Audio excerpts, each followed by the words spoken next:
देखिए, सपोज करिए कि ये एक रेजिस्टेंस है, रेजिस्टेंस की वैल्यू R है, इसका एंड A, ये एंड B। अच्छा बताइए, अगर पॉइंट A से पॉइंट B तक मैं किसी DQ चार्ज को लेकर के जाऊं, कहां से कहां, पॉइंट A से पॉइंट B तक मैं DQ चार्ज को मूव करा करके ले गया। पॉइंट A का पोटेंशियल V है, पॉइंट B का पोटेंशियल VB है। तो आप एक पॉइंट से दूसरे पॉइंट तक अगर किसी पॉइंट चार्ज को मूव करा करके ले जाते थे तो उसमें होने वाला जो वर्क डन होता था उसको आप कैसे लिखते थे, charge into potential difference. And वो जो वर्क डन होता था वो पोटेंशियल एनर्जी में चेंज के फॉर्म में आपको दिखता था। तो आप क्या बोलेंगे कि भाई पोटेंशियल एनर्जी में जो चेंज आएगा वो कितना होगा, D Q into V A minus V B, ऐसे ही होगा ना। ये फॉर्मूला था बेटा, पोटेंशियल एनर्जी चेंज का फॉर्मूला यही तो था ना, D Q into V A yes minus V B हो जाएगा इस चार्ज के। ये चेंज का रेट था। अगर मैं बोलूं कि लेट dt टाइम में आप इस dq चार्ज को लेकर के गए हैं तो ये रिलेशन ऐसे भी लिखा जा सकता है, बताइए। Yes dq sir. टाइम में मैं dt चार्ज को मूव करा के ले गया हूं फ्रॉम a टू b, ऐसा मैंने बोल दिया। तो ये रिलेशन आपको इस फॉर्म में दिख रहा है। dq बाई dt को क्या आप ऐसा भी लिख सकते हैं कि बेसिकली ये तो rate of flow of charge हो गया। तो this is I into VA minus VB, VA minus VB is the potential difference across this resistance R। Let इसको मैंने V बोल दिया। तो ये जो आपको क्वांटिटी दिख रही है, this is the rate of change of potential energy of the charge. तो ये चार्ज के चेंज की चार्ज के पोटेंशियल एनर्जी में चेंज का रेट है ना। तो पोटेंशियल एनर्जी तो लगातार यहाँ पर देखें तो हाई पोटेंशियल से लो पोटेंशियल की तरफ अगर करंट फ्लो हो रहा था तो आप क्या बोलोगे कि इस डीक्यू चार्ज का पोटेंशियल तो कम हुआ है, पोटेंशियल एनर्जी सॉरी कम हुई है। एंड अगर पोटेंशियल एनर्जी कम हुई है तो वो गई कहाँ, ऐसा भी नहीं है कि काइनेटिक एनर्जी बढ़ गई है। तो पोटेंशियल एनर्जी जो कमी आई है वो कहाँ गई, वो in the form of heat, वहां पर आपको रेजिस्टेंस के अक्रॉस डिसिपेट होती हुई दिख रही होगी या किसी अदर फॉर्म में कन्वर्ट होती हुई मिल रही होगी। तो आप बोलेंगे कि बेसिकली ये जो इतना अमाउंट था एनर्जी का, इसका हीट के फॉर्म में या किसी अदर फॉर्म में डिसिपेशन हो गया। तो this is the rate of heat dissipation. तो रेट ऑफ हीट डिसिपेशन को हमने यहाँ पर बोला हुआ है पावर। तो ये हमें पावर का एक फॉर्मूला दिख रहा है, P is equal to I into V. I current, V potential difference है यहाँ पर इस रेजिस्टेंस के क्रॉस, तो आई इंटू वी। ठीक है, इसको ऐसे भी लिख सकते हैं, देखिए P इक्वल है V इंटू आई के। समझ पा रहे हैं क्या मेरी बात, ये आपको समझ में आया। Yes. तो अब ये जो लिखा है P is equal to V into I, इस रिलेशन को मैं कुछ अदर फॉर्म में भी लिख सकता हूँ। कैसे लिख सकता हूँ, देखिए आप ओम्स लॉ लगाएंगे तो क्या लिखेंगे, V equal to I R होता है। तो यहाँ से V की वैल्यू अगर आई आर रख देंगे तो ये आई स्क्वायर आर के फॉर्म में लिखने लगेगा आपको, है ना। या फिर आप यहाँ से I की वैल्यू V बाई आर रख देंगे इस रिलेशन के अंदर, तो क्या दिखेगा ये, तो ये V स्क्वायर बाई आर के फॉर्म में दिखने लगेगा। तो आपको जो भी इंफॉर्मेशन गिवन है आप उसके अकॉर्डिंगली यहाँ पे रिलेशन यूज कर सकते हैं पावर का। इतने ऑप्शंस अवेलेबल है, ठीक है, okay.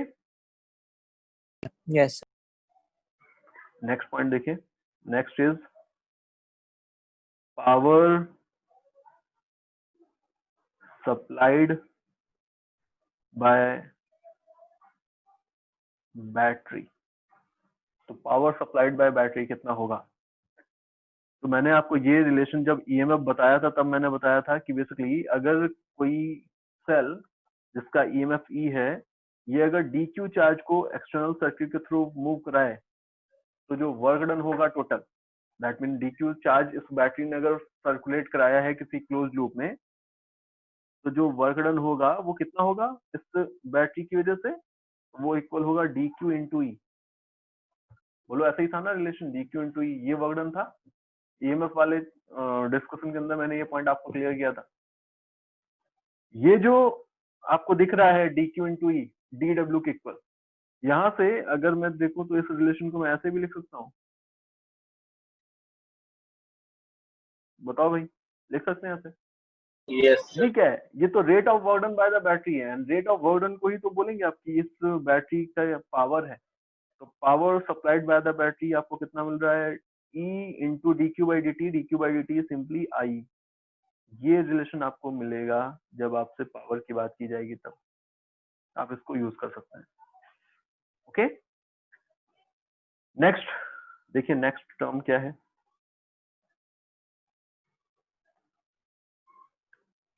Efficiency of battery. Efficiency of battery, suppose ये सर्किट है, इसमें ये रेजिस्टेंस R, यहां पर ये एक बैटरी कनेक्टेड है, इसका इंटरनल रेजिस्टेंस भी है ना बेटा? एंड इस बैटरी की हेल्प से मैंने देखा कि इस सर्किट के अंदर जो करंट फ्लो हो रही है वो I है। तो हम क्या बोलेंगे कि भाई एफिशिएंसी का मतलब है loss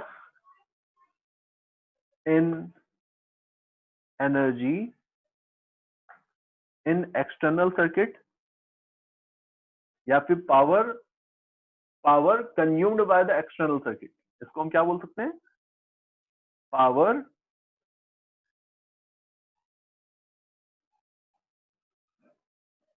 consumption by external circuit divided by power supplied by battery.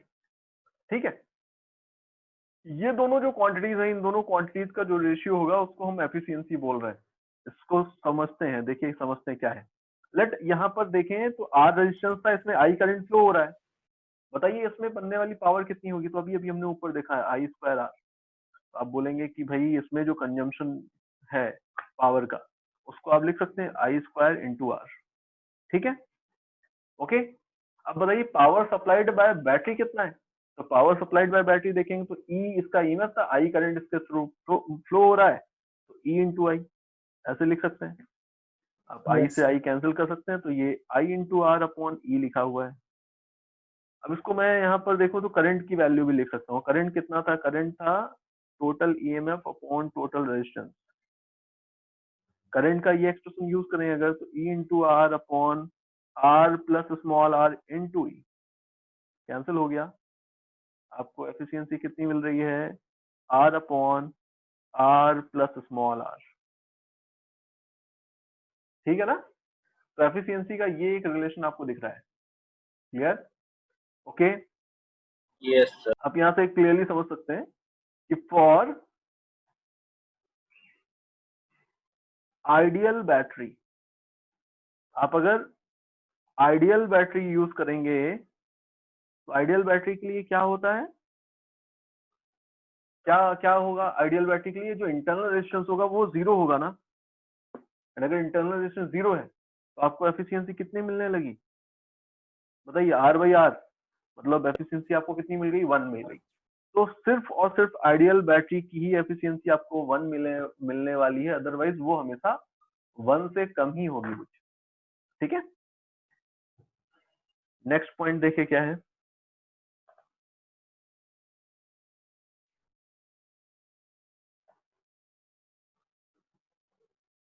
Maximum power transfer theorem.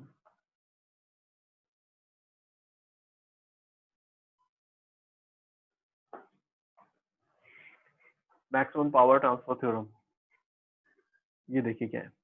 मैंने अगेन आपके सामने सेम सर्किट लिया हुआ है, यही वाला।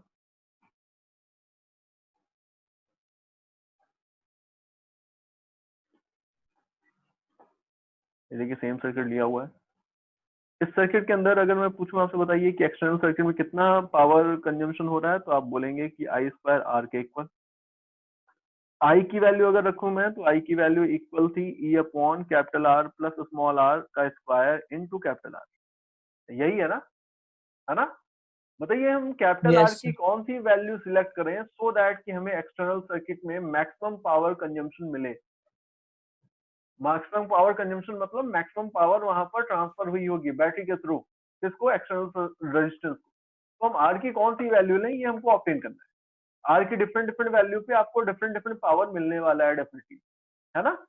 तो इसके लिए मैं यहाँ पर थोड़ा सा मैथमेटिक्स का यूज कर लेता हूँ, मैं इसको इंटीग्रेट डिफरेंशिएट कर रहा हूँ आर के रिस्पेक्ट में।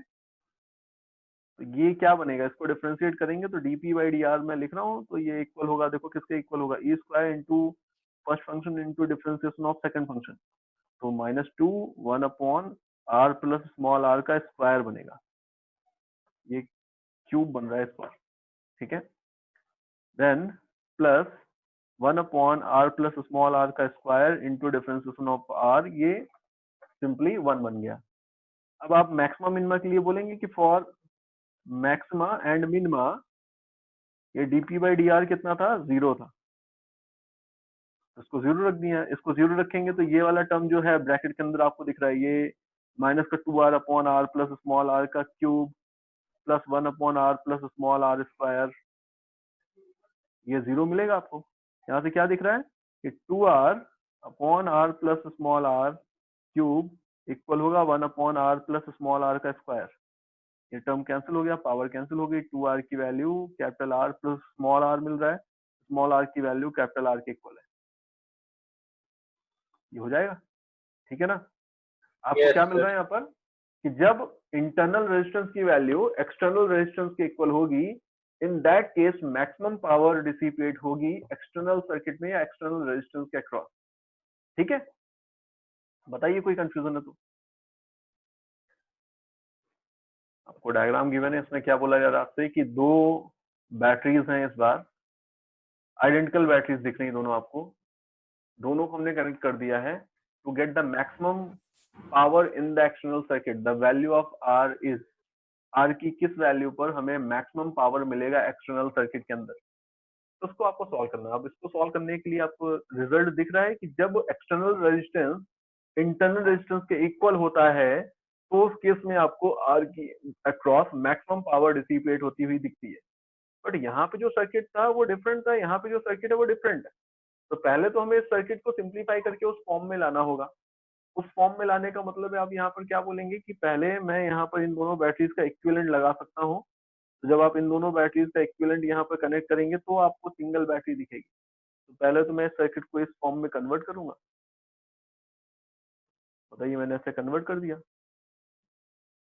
है ना बेटा। ये देखिए, ये मैंने R बोल दिया, ये E इक्विवेलेंट बोल दिया है एंड ये R इक्विवेलेंट बोल दिया है, ठीक है। अब बताइए E इक्विवेलेंट की वैल्यू कितनी होगी, तो E इक्विवेलेंट कैसे लिखते थे, E1 upon R1 plus E2 upon R2 upon 1 by R1 plus 1 by R2, same ही है, दोनों सेम है, सेम है अगर, तो इन दैट केस आपको क्या मिल रहा है, ये तो E के इक्वल ही आ गया सॉल्व होने पर, E इक्विवेलेंट की वैल्यू E के इक्वल है।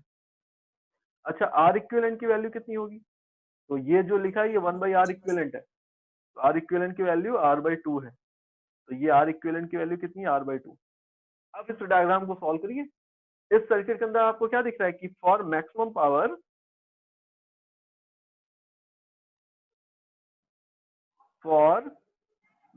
पावर R की वैल्यू स्मॉल r बाई 2 के इक्वल होनी चाहिए, तो आपको फर्स्ट ऑप्शन करेक्ट दिख रहा है, ठीक है ना। बताइए Yes.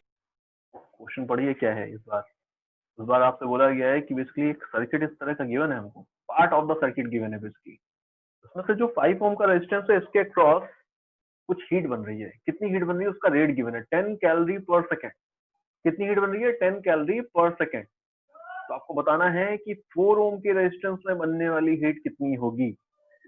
ओके, कैसे करते हैं समझिए इसको, मैं सर्किट को ड्रॉ कर देता हूं एक बार, this is 4 ohm, this is 6 ohm and this is 5 ohm, 4 ohm 6 ohm 5 Om.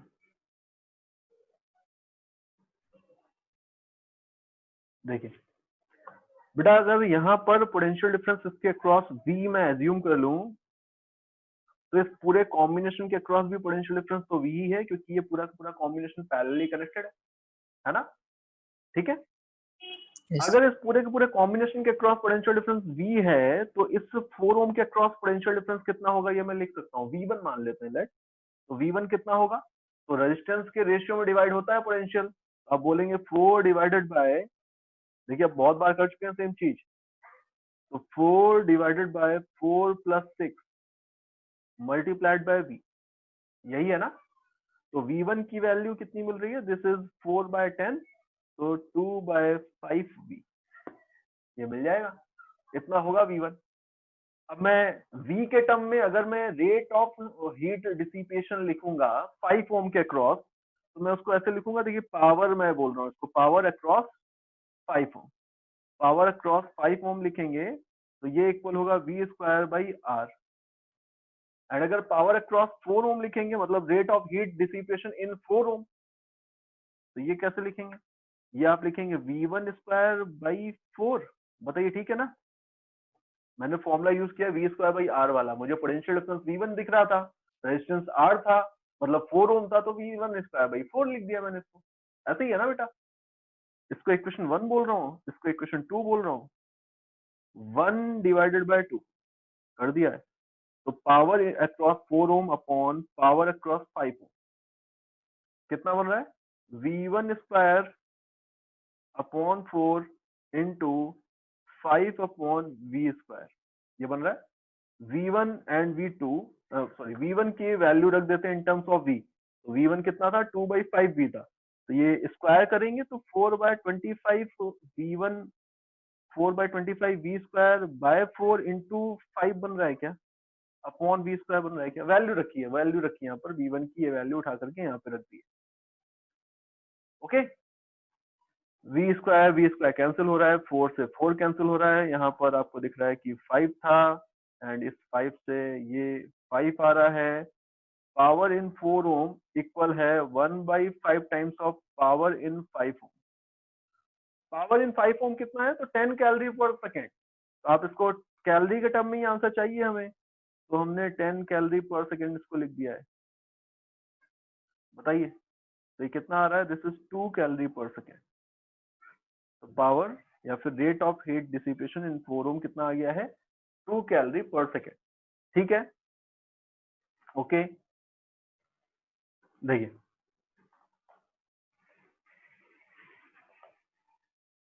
Rating of electrical appliances, किसकी बात कर रहे हैं हम? रेटिंग की बात कर रहे हैं। कौन सी रेटिंग? और कोई रेटिंग नहीं। ओके, कौन सी रेटिंग? इलेक्ट्रिकल रेटिंग जो होती है। आपने देखा होगा कि जितनी भी इलेक्ट्रिकल डिवाइसेस होती हैं उन सब पे एक वैल्यू मेंशन होती है। कैसी? तो एक एग्जांपल लेते हैं बहुत ही कॉमन, जो आपको जरूर पता होगा, बल्ब का। एक बल्ब जो होता है, आपको उसके ऊपर ऐसा कुछ वैल्यू मेंशन होगी, 100 वॉट 220 वोल्ट, ऐसा लिखा होता है ना? पहले जो बल्ब यूज करते, तब तो नहीं करते, पहले वाले बल्ब में ऐसा लिखा होता था। अब जो आप एलईडी यूज कर रहे हैं तो वहां पर 100 की जगह 16 वॉट हो सकता है, 220 वोल्ट, ऐसे वैल्यू मेंशन होगी। ठीक है, इसके अलावा आप कोई भी इलेक्ट्रिकल डिवाइस लेंगे तो उसके ऊपर इस तरह से वैल्यू मेंशन होगी। तो ये क्या है? ये बेसिकली इसकी रेटिंग है। रेटिंग का मतलब है कि अगर हम इतना वोल्टेज सप्लाई करेंगे तो इतनी पावर डिसिपिएट होने वाली है इसके अक्रॉस। तो ये हो गई रेटेड वोल्टेज, एंड ये हो गया रेटेड पावर। ठीक है, क्लियर है? तो इस तरह की एक रेटिंग आपको हमेशा हर एक इलेक्ट्रिकल अप्लायंस के ऊपर मिलने वाली है। तो अब ये जो रेटिंग है, इस रेटिंग के हेल्प से देखिए हम क्या क्या चीजें बता सकते हैं। लेट अगर कोई डिवाइस थी हमारे पास, उस डिवाइस का हमें rated voltage and rated power दोनों चीजें पता है। तो अभी मैंने यहाँ पर ये डिवाइस ले ली है, लेट इसके लिए P rated and V rated दोनों पता था। तो अगर रेटेड वोल्टेज अगर आपको पता है, तो इतना रेटेड वोल्टेज अप्लाई करने में पावर कितना कंजम्पशन हो रहा है, तो पी रेटेड के इक्वल। तो आपको पता है कि भाई ओम्स लॉ को तो फॉलो कर ही रहे हैं, ओम्स लॉ के बेसिस पे हम यहाँ पर वो वाला रिलेशन भी लिख सकते हैं पावर वाला, कि पी इक्वल था V²/R के, है ना बेटा? तो यहाँ से R इक्वल होगा V²/P के, तो R की वैल्यू कितनी होगी? V²/P। अब जब रेटेड वोल्टेज सप्लाई करेंगे तो रेटेड पावर डिसिपेट होने वाली, तो जब V की जगह V रेटेड लेंगे तो P की जगह P रेटेड लेना पड़ेगा। तो हमें क्या मिलेगा? रेजिस्टेंस मिल जाएगा उस डिवाइस का या उस अप्लायंस का जो उसके अंदर आपने पूरा सर्किट यूज किया है, उसका टोटल रेजिस्टेंस आपको मिल जाएगा। ठीक है ना, बताइए क्लियर है ये पॉइंट? ओके, अब Yes, sir. समझिएगा इस पॉइंट को समझिएगा कि लेट ये मेरे पास एक बल्ब था, इस बल्ब के ही एग्जांपल को ले लेते हैं कि लेट ये एक बल्ब था।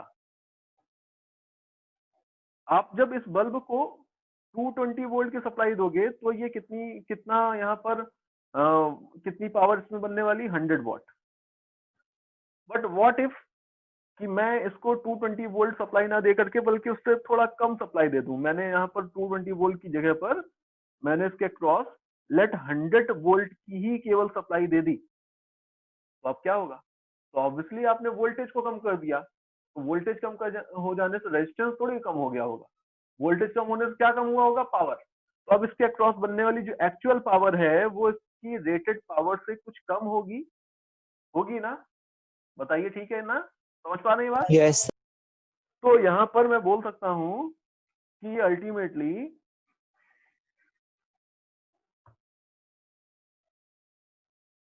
देखिए, एक्चुअल पावर इन एन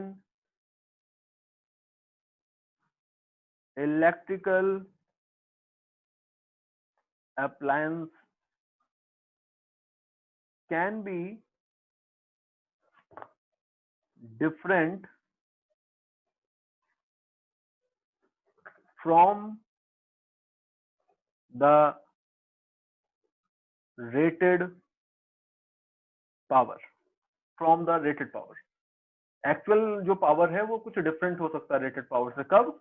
जब आप इसके क्रॉस रेटेड वोल्टेज से डिफरेंट कोई वोल्टेज अप्लाई करेंगे तो। If the applied voltage is different from rated voltage। Applied voltage अगर रेटेड वोल्टेज से डिफरेंट है तो एक्चुअल पावर भी रेटेड पावर से डिफरेंट होगी। अब एक पॉइंट यहाँ पर आ रहा है, देखिए क्या है पॉइंट। अब हम प्रॉब्लम ओरिएंटेड थोड़ा सा डिस्कशन कर रहे हैं कि बेसिकली आपको जो क्वेश्चंस मिलेंगे पावर में बेस्ड, उसमें बहुत से क्वेश्चंस ऐसे होते हैं जहां पर बल्ब को लेकर के क्वेश्चन फ्रेम किया जाएगा। तो बल्ब से हमें क्या दिख रहा है? सबसे पहले इंपॉर्टेंट चीज ब्राइटनेस, उसकी हम एक्सपीरियंस करते हैं। तो हम यहाँ पर बोलते हैं कि भाई जो ब्राइटनेस होती है किसी भी बल्ब की, तो brightness of a bulb is proportional to the actual power consumption। Brightness क्या होती है? एक्चुअल पावर कंजम्पशन जो होगा उसके साथ प्रोपोर्शनल होती है। अब ये पॉइंट आपको क्लियर भी होगा भाई, सही कई बार ऐसा होता है ना कि आपने देखा कि जो लाइट है वो उतनी ब्राइटनेस के साथ नहीं जल रही है ना? तो उस पॉइंट पे आप क्या कंक्लूजन निकालते हैं कि जो सप्लाई है वो आज थोड़ी डिम है, ऐसा ही होता है ना? बताइए भाई। हाँ, ऐसा होता है ना, जब आप देखते हैं कई बार ऐसा हो रहा है कि भाई जो आज बल्ब है वो उतना ज्यादा ब्राइट नहीं दिख रहा है, तो उसका कंक्लूजन क्या निकालते हैं आप कि आज जो सप्लाई है वो थोड़ी सी वोल्टेज कम है। वोल्टेज कम है, ऐसा हम एक कंक्लूजन निकालते हैं। तो वही है यहाँ पर, आपने कम वोल्टेज दिया तो कम पावर बनी तो ब्राइटनेस भी कम है। ठीक है, ओके, ये एक पॉइंट यहाँ पर आपको याद रखना है। देन इसके अलावा एक इंपॉर्टेंट पॉइंट और है। वो इंपॉर्टेंट पॉइंट क्या है कि बेसिकली अगर कोई डिवाइस है एंड इस डिवाइस की रेटिंग आपको पता है, लेट यहाँ पर एग्जांपल लेकर के बात कर रहा हूं मैं, लेट मैंने बोला कि ये 150 वॉट 200 वोल्ट का था इसकी रेटिंग।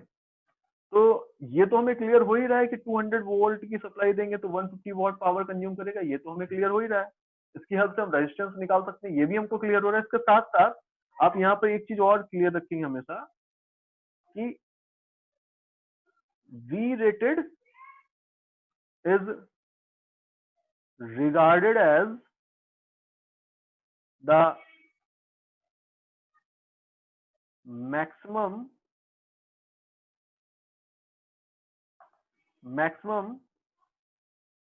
सेफ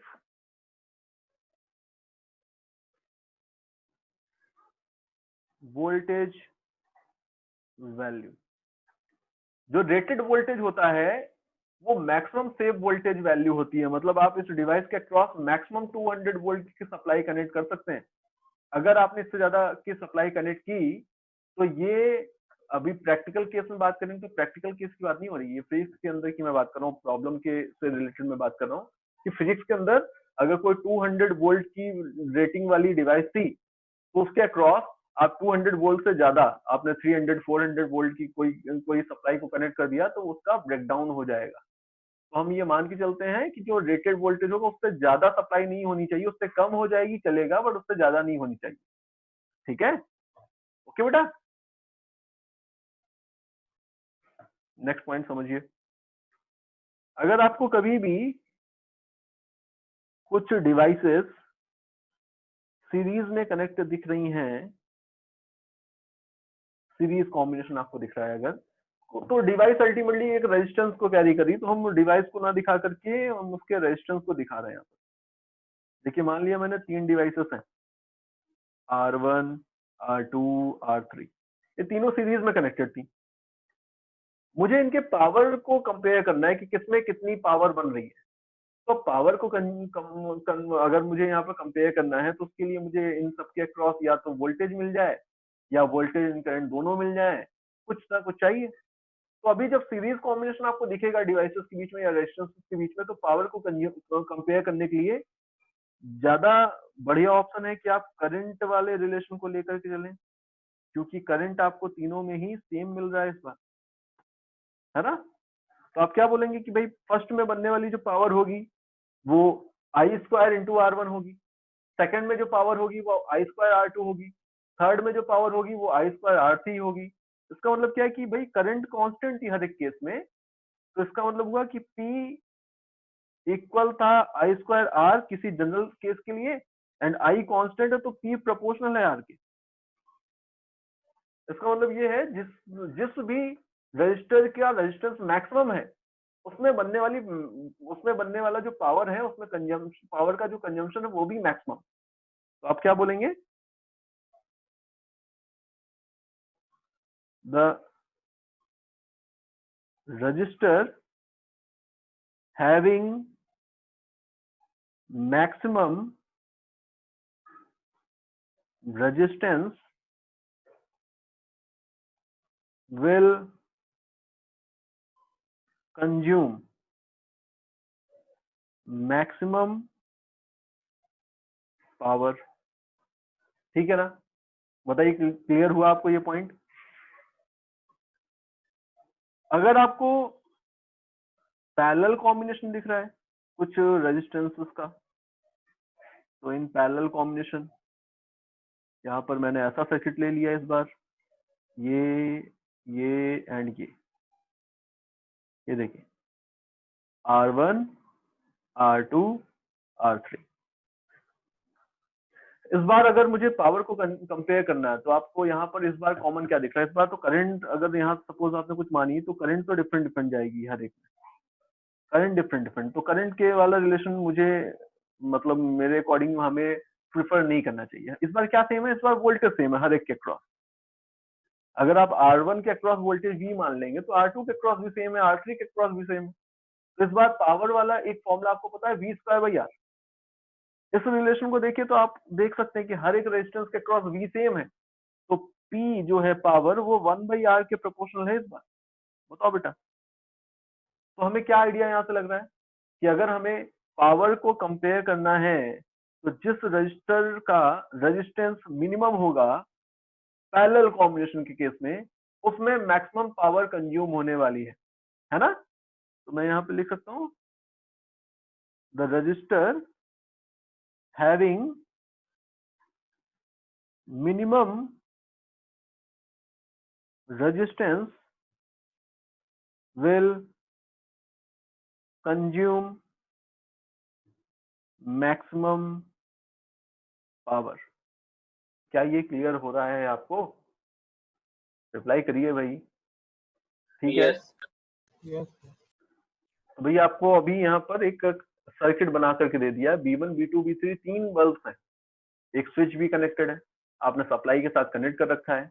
आपसे बोला जा रहा है बताइए अगर हम स्विच एस को ओपन कर दें, ओके, मतलब पहले ये कनेक्टेड था, पहले स्विच क्लोज था, फिर हमने ओपन कर दिया है, तो in that case B1 and B2 की जो ब्राइटनेस है उसमें क्या इफेक्ट आएगा, बढ़ेगी, कम होगी या सेम रहेगी? तो इसको करने के लिए मैं सर्किट को रीड्रॉ कर रहा हूँ एक बार। देखिए यहाँ पर दो केसेस हैं। फर्स्ट केस,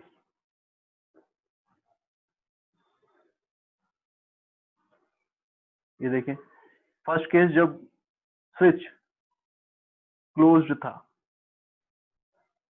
जब स्विच क्लोज्ड था तो सर्किट ऐसा था, है ना। ये बल्ब B1 था, तो B1 ये है। मैं बल्ब्स के रेजिस्टेंसेस को मेंशन कर देता हूँ उनकी जगह पे, ये R1, ये R2, ये R3 एंड ये सप्लाई V, ऐसे दिखा सकते हैं। आपने जब स्विच को ओपन कर दिया, स्विच को ओपन करने से बताओ किसके ऊपर इफेक्ट पड़ा? तो ये जो बल्ब B3 था ये डिस्कनेक्ट हो गया ना, एंड अगर ये B3 डिस्कनेक्ट हो गया तो अब आप इफेक्टिवली सर्किट के अंदर क्या बोलेंगे कि अब रेजिस्टेंस जो थे उसमें से ये वाला रेजिस्टेंस तो ओपन हो गया, सिर्फ ये वाला रेजिस्टेंस ही बचा है यहाँ पर। सर्किट ऐसा हो गया कुछ। अब बताओ बेटा, ओके, ये ओपन हो गया ना ये वाला, ठीक है ना, समझ पा रहे हैं मेरी बात?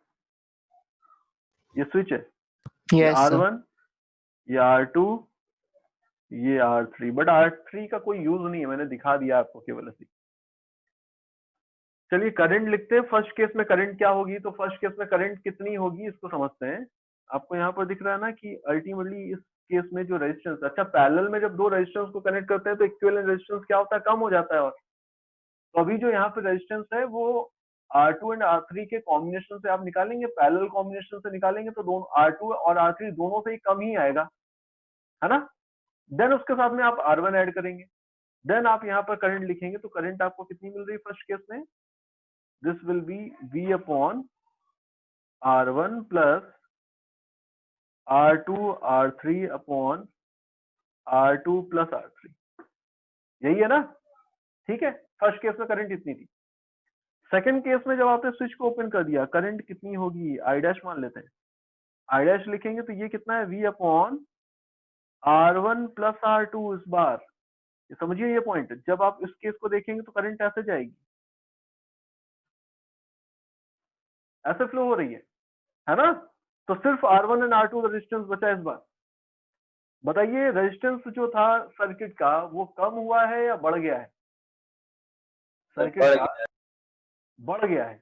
रेजिस्टेंस बढ़ गया अगर, तो करंट कम हो गई है ना पहले से, बताओ। तो इसका मतलब ये हुआ, इसका मतलब ये हुआ कि यहाँ पर इस रेजिस्टेंस में जो पहले करंट जा रही थी वो आई थी, एंड इसमें अब जो करंट जा रही है वो आई डैश है। बट आई अगर करंट जा रहा था तो पावर जो बन रहा था बल्ब 1 में वो इक्वल था आई स्क्वायर इंटू R1 के। अब जो बल्ब 1 में पावर बन रही है P1 डैश बोल देते हैं, तो वो इक्वल होगा आई डैश इंटू R1 के। क्या दिख रहा है आपको, करंट कम हो गया अगर तो पावर भी तो कम हो गया बल्ब 1 में, है ना, ठीक है। बल्ब 1 में पावर क्या हुआ, कम हो गया। एंड अगर बल्ब 1 में पावर कम हो गया, इट सिंपली मीन्स कि ब्राइटनेस भी कम हो गई। तो हमें एक पार्ट का आंसर तो मिल गया है, ब्राइटनेस ऑफ B1 डिक्रीजेस, क्योंकि B1 में जाने वाली करंट, बल्ब 1 में जाने वाली करंट कम हो गई, इसलिए ब्राइटनेस कम हो गई। अब दूसरे पॉइंट का आंसर और ज्यादा थोड़ा सा अच्छा है, समझिए इसको। अच्छा जब आई करंट आ रहा था, यहाँ पर करंट ज्यादा था, एक एग्जांपल लेकर के बात करिए, ज्यादा अच्छा लगेगा। लेट 10 एम्पियर ले लिया पहले, बाद में करंट कम होकर के 8 एम्पियर रह गया। तो जब 10 एम्पियर करंट आ रहा था तो इसके अक्रॉस जो पोटेंशियल डिफरेंस होगा वो 10 इंटू R1 होगा। जब 8 एम्पियर करंट आने लगा तो इसके क्रॉस पोटेंशियल डिफरेंस कितना होगा, 8 इंटू R1 होगा। तो करंट कम हुआ है, साथ साथ पोटेंशियल डिफरेंस भी R1 के क्रॉस कम हो गया है। बताइए क्या ये पॉइंट क्लियर हो रहा है आपको? पोटेंशियल डिफरेंस भी R1 के क्रॉस कम हो गया है ना। आंसर देना पड़ेगा भाई, ऐसा Yes, नहीं sir. होगा कुछ। पोटेंशियल डिफरेंस अगर R1 के क्रॉस कम हो गया तो इसका मतलब है कि टोटल पोटेंशियल डिफरेंस यहां से यहां तक जो है वो तो कांस्टेंट है।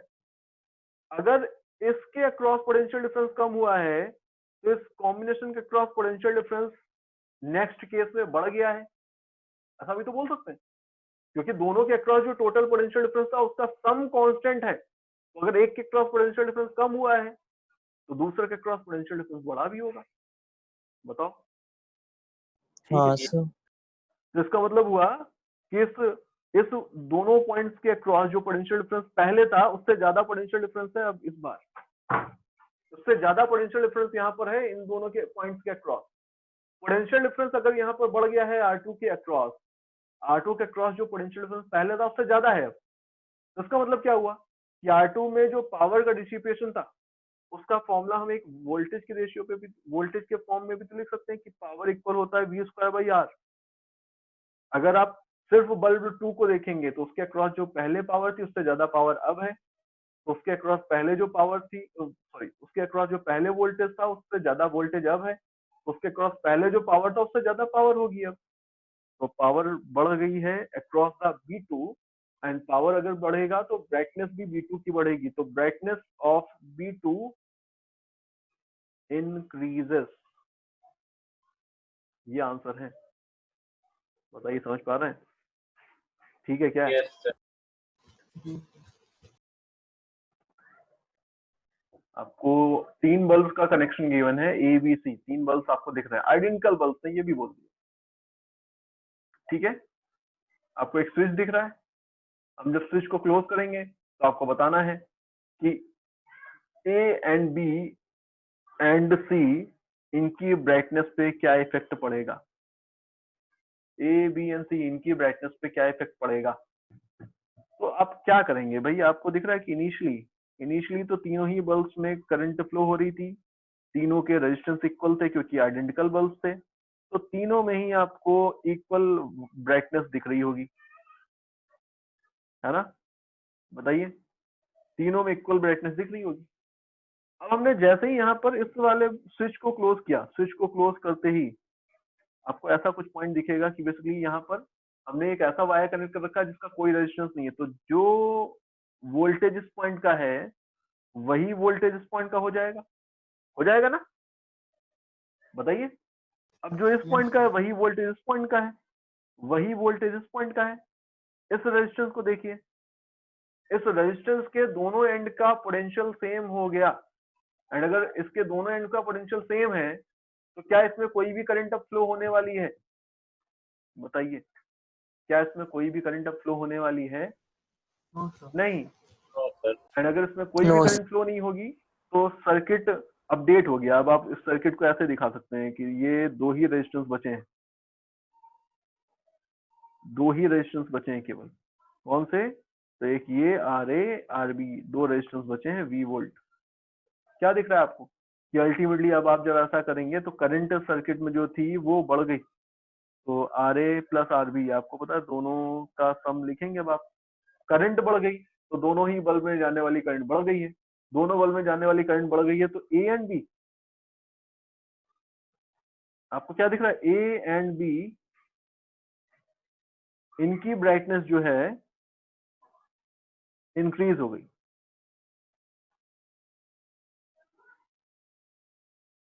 है ना? ओके, बट जो C है इसके साथ क्या हुआ?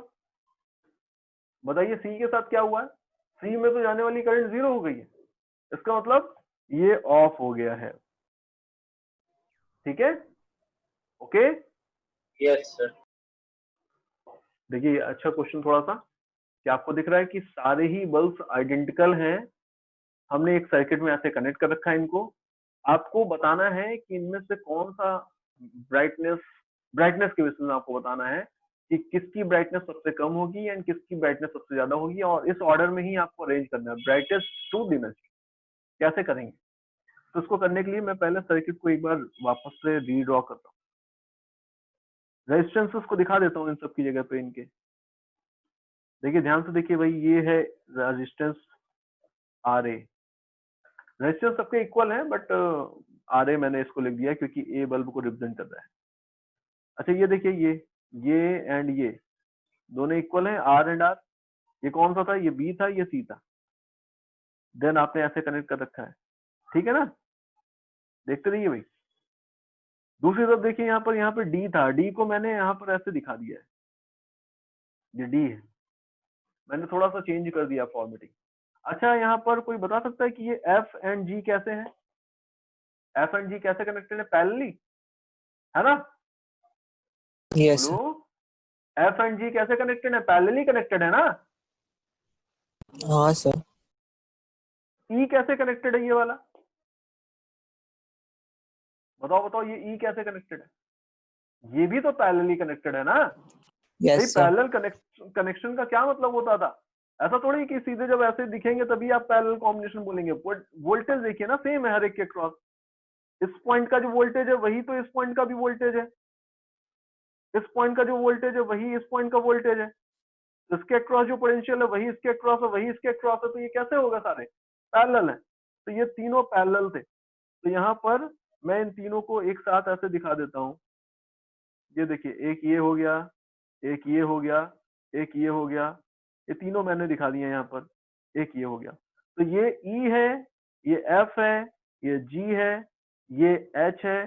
देन ये सर्किट मेरे पास जो मिल रहा है इस तरह का है। मान लेते हैं ये सप्लाई 20 वोल्ट की है, ये A है।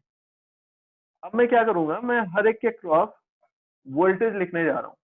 वोल्टेज लिखिए हर एक के क्रॉस। तो आप चाहें तो यहाँ पर आप इसको एक बार और रिड्यूस कर सकते हैं। अगर आपको रिड्यूस करना है तो आप इसको वन टाइम और रिड्यूस कर सकते हैं। देखिए मैं करके दिखा रहा हूँ आपको।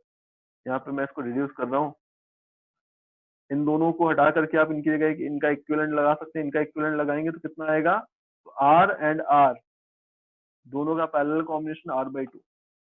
ये R है, मैंने रेजिस्टेंस R मान लिए सारे। इन तीनों का इक्विवेलेंट लगाएंगे तो इन तीनों का इक्विवेलेंट कितना आएगा? तो ये आ जाएगा सिंपली, देखिए R/3। ये यस R सर। है यहाँ पर, ये R है यहाँ पर, ये सारे रेजिस्टेंस आपको मिल गए, ठीक है ना? अब देखिए, अगर 20 वोल्ट की सप्लाई आपने टोटल यहाँ से यहाँ तक कनेक्ट कर रखी है तो वोल्टेज कैसे डिवाइड होगा? इस पूरे के पूरे रेजिस्टेंस, इस कॉम्बिनेशन के क्रॉस रेजिस्टेंस के रेशियो में। तो आपको दिख रहा है यहाँ पर R था, यहाँ R/2 था।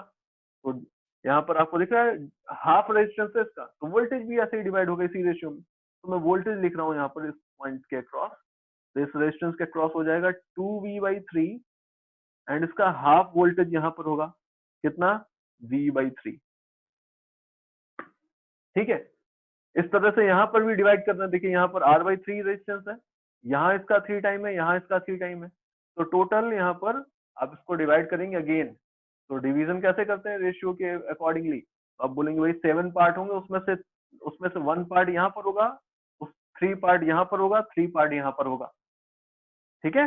तो टोटल यहाँ से यहाँ तक वोल्टेज है V, उसमें से डिवीजन कर रहा हूं मैं। तो यहाँ पर आएगा 3V/7, यहाँ पर आएगा V/7, यहाँ पर आएगा 3V/7।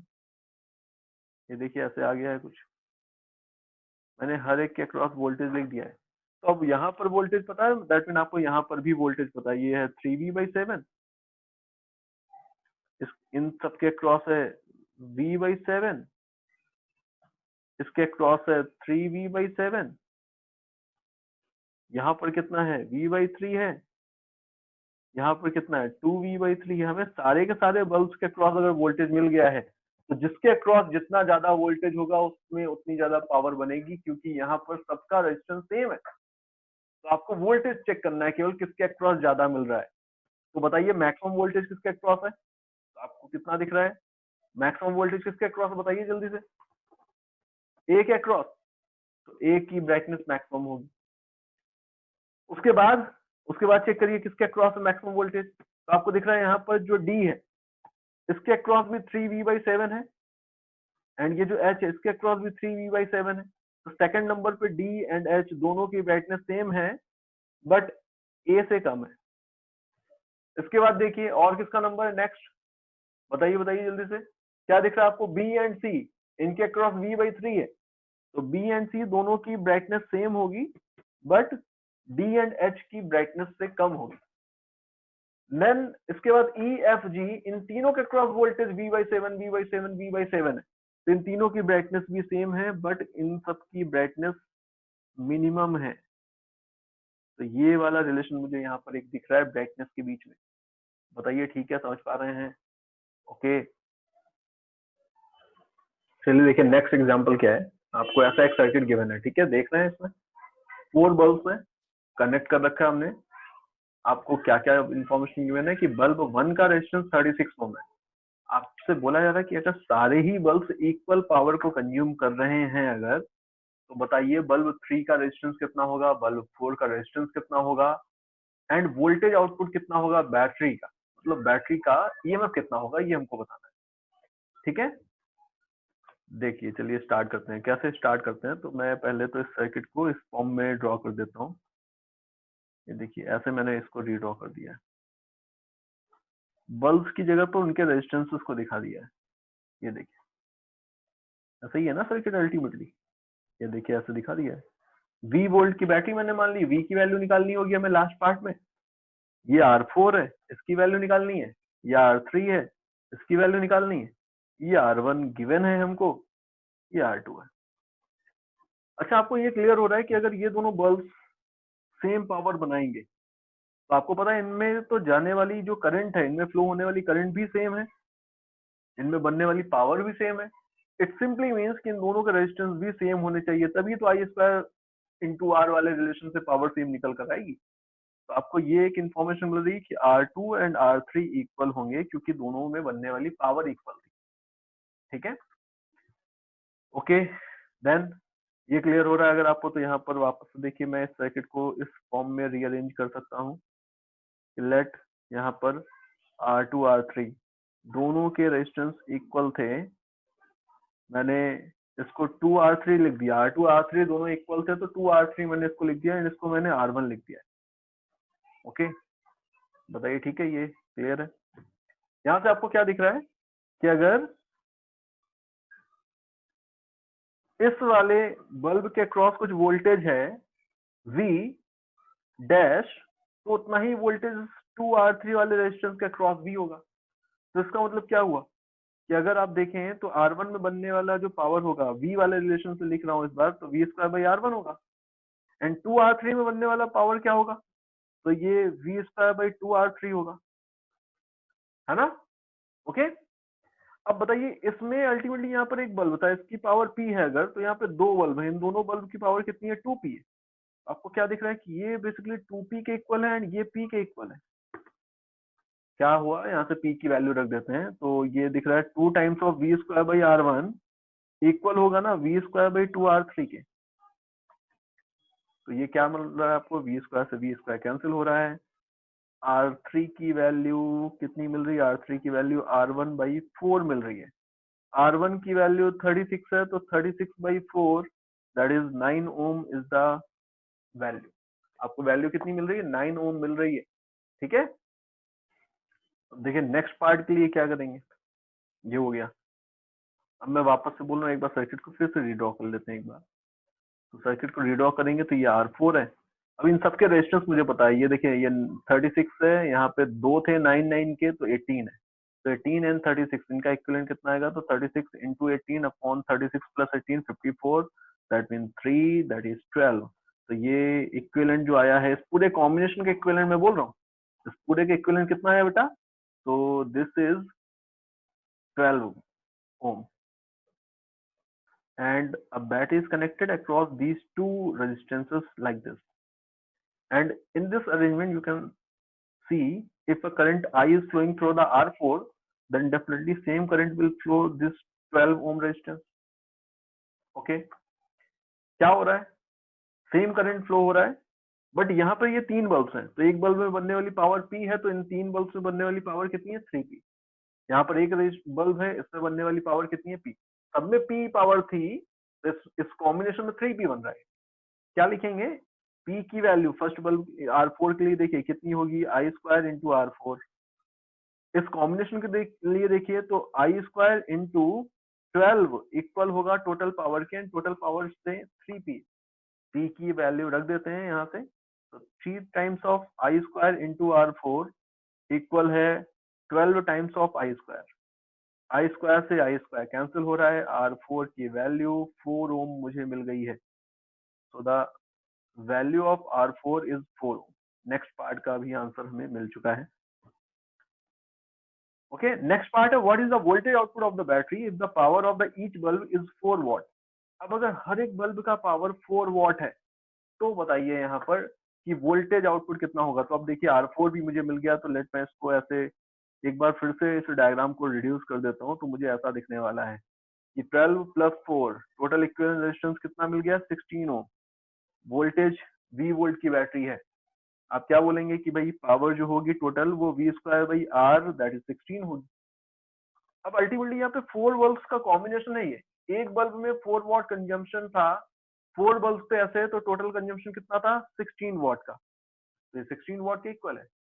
बताइए V की वैल्यू कितनी आ रही है यहाँ से, तो 16 वोल्ट के इक्वल वोल्टेज है इस बैटरी का। ठीक है ना? ओके, देखिए अब एक स्पेशल टाइप ऑफ क्वेश्चन और आता है, एंड उस स्पेशल टाइप ऑफ क्वेश्चन के लिए मैं एक रिलेशन ही यहाँ पर आपको डिराइव करा रहा हूँ। क्या है समझिए। आपसे बोला जा रहा है कि लेट यहाँ पर एक इलेक्ट्रिक केटल है या हीटर है, कोई भी ऐसी हीटिंग डिवाइस है, इसको हमने एक सप्लाई से कनेक्ट किया। इसको इस इलेक्ट्रिक केटल को मैंने ए बोल रखा है, इसको मैंने एक सप्लाई से कनेक्ट किया, V वोल्ट की सप्लाई से कनेक्ट किया। मैं देखा कि अभी इस केटल ने कुछ गिवन अमाउंट ऑफ वाटर को बॉईल कर दिया। ठीक है, एंड इसको बॉईल करने में, इसको मतलब कंप्लीटली बॉईल करने में इसको जो टाइम लगा है वो T1 लगा है अभी। ओके, हमने देखा कि एक और दूसरी केटल है, केटल B। जब इसको हम सेम सप्लाई के साथ कनेक्ट कर रहे हैं and same amount of water को सेम इनिशियल टेम्परेचर से बॉईल करा रहे हैं, तो इसको जो टोटल टाइम लगा है वो इस बार T2 है। अब बताइए अगर हम इन दोनों को सीरीज में कनेक्ट कर दें सेम सप्लाई के साथ, तो टोटल कितना टाइम लगने वाला है टोटल अमाउंट ऑफ वाटर को, सेम अमाउंट ऑफ वाटर को सेम इनिशियल टेम्परेचर से बॉईल करने में। तो प्रॉब्लम समझ में आ रही है आपको? हमने दोनों को सीरीज में कनेक्ट कर दिया, सीरीज में कनेक्ट करने के बाद उसी सेम सप्लाई के साथ लगा दिया है। अब बताइए टोटल टाइम कितना लगने वाला है इस बार। तो लेट इस केस में जो टोटल टाइम लगने वाला है वो TS है।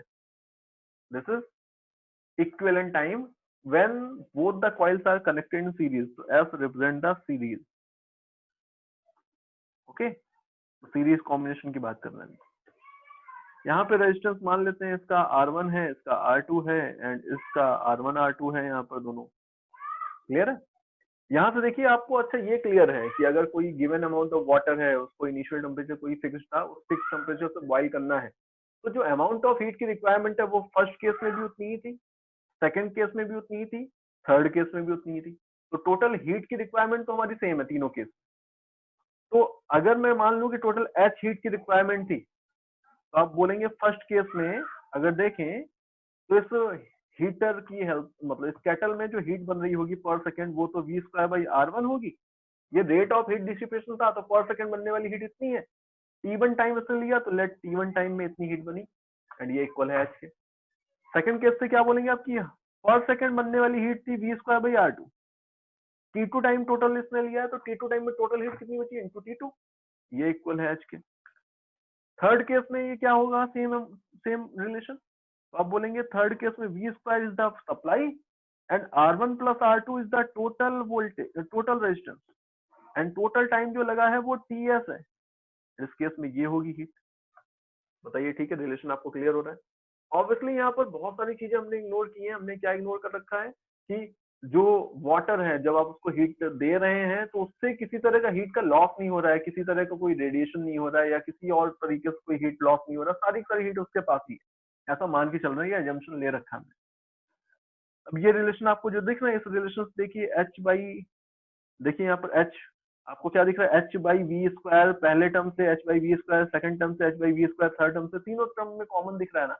तो आपको क्या दिखेगा कि भाई H by V square first term से दिख रहा है T1 बाई R1 के इक्वल है। सेकंड टर्म से h बाई वी स्क्वायर किसके इक्वल दिख रहा है, T2 बाई R2 के।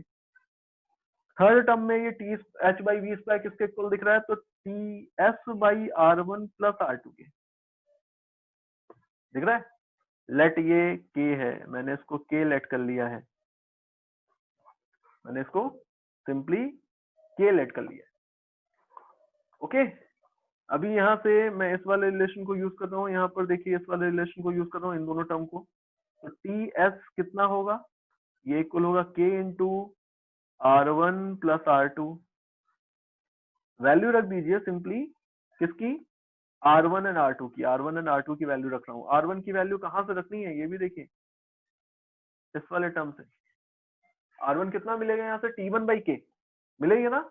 इस वाले टर्म को देखिए, अब इस वाले टर्म को, यहाँ से R2 की वैल्यू कितनी होगी, T2 बाई K। तो T1 by K and T2 by K, these are the values of R1 and R2। T1 by K plus T2 by K, K common हुआ, कैंसिल हुआ, TS की value T1 plus T2 है, मतलब जो total time लगने वाला है वो दोनों इंडिविजुअल कॉइल्स के केस में जो टाइम लगा था उन दोनों के सम के इक्वल है। ठीक है, तो सीरीज कॉम्बिनेशन वाला रिलेशन यहाँ पर यूज हो रहा है। आप इसको ऐसे याद रख सकते हैं, आपको कैलकुलेट करने की जरूरत नहीं पड़ेगी, आप सीधे इसको यूज कर सकते हैं रिलेशन को। इसी में एक और वैरायटी हो सकती है क्या, कि अगर मैं इन दोनों कॉइल्स को सीरीज में ना कनेक्ट करके बल्कि पैरेलली कनेक्ट कर देता, बाकी तो केस सेम ही है यहाँ से यहाँ तक। चेंज कहाँ पे किया मैंने, कि इन दोनों कॉइल्स को सीरीज में नहीं बल्कि पैरेलली कनेक्ट कर देते तो क्या होता। ये देखिए यहाँ पर मैंने first second A and B दोनों को कनेक्ट कर दिया वी वोल्ट की सप्लाई के साथ, ऐसे ए बी। अब इस केस में बताइए टोटल टाइम कितना लगता, सेम सप्लाई के साथ कनेक्ट किया है, सेम केस है, सबको सेम है, बस पैरेलल कॉम्बिनेशन बना दिया। तो आप बोलेंगे कि भाई इस बार जो टाइम लग रहा है, लेट वो टीपी है, P represent the parallel combination. ठीक है, तो मैंने यहाँ पे इसको टीपी मान लिया है। कैसे लिखेंगे देखिए समझिए भाई, आप एच लिखेंगे, अगर एच, तो एच किसके इक्वल होने वाला है इस बार। इस बार अगर आप एच लिखेंगे, दोनों इन दोनों केस में तो एच का रिलेशन सेम ही है, इस वाले केस में एच का रिलेशन देखिए थोड़ा चेंज हो गया है। कैसे चेंज हो गया, तो आपको इक्विवेलेंट रेजिस्टेंस यहाँ पर चेंज होता हुआ दिख रहा है, या फिर आप इक्विवेलेंट रेजिस्टेंस निकाल के लिख सकते हैं, या फिर मैं बोल रहा हूँ कि भाई आपको टोटल हीट ही लिखनी है ना। तो इस वाले रेजिस्टेंस को देखिए, जितना वोल्टेज यहाँ पर अप्लाई किया वही पूरा पूरा वोल्टेज ए के अक्रॉस है, वही पूरा पूरा वोल्टेज बी के अक्रॉस है। तो ए एंड बी दोनों के अक्रॉस सेम वोल्टेज है। तो ए के अक्रॉस अगर वी वोल्ट की सप्लाई है, रेजिस्टेंस ए का R1 है, यहाँ पे लिख देता हूं मैं, ये R1 है। तो ए में बनने वाली जो हीट होगी उसका रेट कितना होगा, तो we square by R1, and ये ए में बनने वाली हीट थी पर second, and V square by R2 similarly ये बी में बनने वाली हीट थी पर सेकेंड। टोटल इतनी हीट बन रही है तो ये मैंने लिख दी है, एंड इतने टाइम के लिए हीट बनी है तो इनटू टीपी। बताइए ऐसा हो जाएगा। अब अगेन हम सेम चीज करने वाले हैं, एच बाई वी स्क्वायर दोनों में, तीनों टर्म में कॉमन दिख रहा है, इधर से लिखेंगे तो T1 बाई R1, इधर से देखेंगे तो T2 बाई R2, इधर से देखेंगे तो TP in bracket 1 by R1 plus 1 by R2, ये इक्वल है K के। लेट कर लिया मैंने इसको। क्या करेंगे, तो सेम रिलेशन इस बार इन दोनों टर्म को अगेन देख रहा हूं मैं, इन दोनों टर्म को। तो यहाँ से आपको क्या दिख रहा है बेटा, TP into 1 by R1 plus 1 by R2 equal है ना K के। यहाँ से R1 R2 की वैल्यूज रखिए, देखिए R1 R2 की वैल्यूज रख रहा हूँ मैं, TP को इस तरफ लेकर के जा रहा हूँ, इधर R1 R2 की वैल्यूज रखिए, उधर TP को उस तरफ ले जाइए। R1 की वैल्यू कहाँ से रखनी है, तो आपको क्लियर है R1 की वैल्यू यहाँ से रखनी है हमको। कितनी है R1, T1 बाई K। इसकी वैल्यू देखिए क्या है R2 की, तो T2 बाई K। आप R1 की वैल्यू T1 बाई K रखेंगे तो ये क्या बन रहा है, तो T1 बाई K। R2 की वैल्यू T2 बाई K रखेंगे तो ये क्या बन रहा है, T2 बाई K, ये बन रहा है। K दोनों तरफ है, अगेन K से K कैंसिल हो गया, तो 1 by TP is equal to 1 by T1 plus 1 by T2। Relation clear हो रहा है आपको। इस बार आपको जो रिलेशन मिल रहा है वो कुछ पैरेलल कॉम्बिनेशन वाला जो रिलेशन था उससे मैच कर रहा है। तो आप इसको इसी फॉर्म में याद रख सकते हैं कि जो टाइम के बीच में रिलेशन है वो भी आप उसी तरह के रिलेशन से लिख सकते हैं, तो याद रखने का एक तरीका है, ठीक है।